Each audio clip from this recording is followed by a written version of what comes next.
સમાચાર સાબરકાંઠાથી સામે આવી રહ્યા છે। અકસ્માતની ઘટના બની છે। અકસ્માત સર્જાયો છે જેમાં ધનસુરા દહેગામ હાઈવે પર અકસ્માતની ઘટના બની તો લગ્નમાં જઈ રહેલા વરરાજાની ગાડીને અકસ્માત નડ્યો।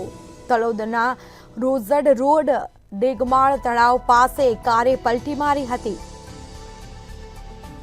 જેમાં કાબુ ગુમાવતા બંને ગાડી રોડની સાઈડમાં ફંગોળાઈ। લગ્નમાં જઈ રહેલી વરરાજાની ગાડી ફંગોળાઈ હતી તો સદનસીબે મોટી દુર્ઘટના થતા ટળી છે।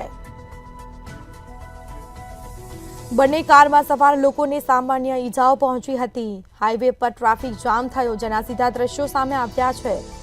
અચાનક કારે પલટી મારી મોટી સંખ્યામાં ટોળેટોળા ઉમટી પડ્યા હતા તો મોટી સંખ્યામાં ટોળેટોળા ઉમટી પડ્યા। હાઈવે પર ટ્રાફિક જામના દ્રશ્યો પણ જોવા મળ્યા હતા જેના સીધા દ્રશ્યો અમે આપને બતાવી રહ્યા છીએ।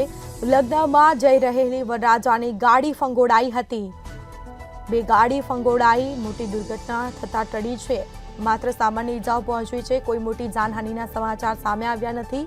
સાબરકાંઠાના ધનસુરા દહેગામ હાઈવે પર અકસ્માતની ઘટના બની તો લગ્નમાં જઈ રહેલા વરરાજાની ગાડીને અકસ્માત નડ્યો। તલોદના રોઝડ રોડ ડેગમાળ તળાવ પાસે એકાએક કારે પલટી મારી તો કાબુ ગુમાવતા બંને ગાડી રોડની સાઈડમાં ફંગોળાઈ હતી। લગ્નમાં જઈ રહેલી વરરાજાની ગાડી ફંગોળાઈ।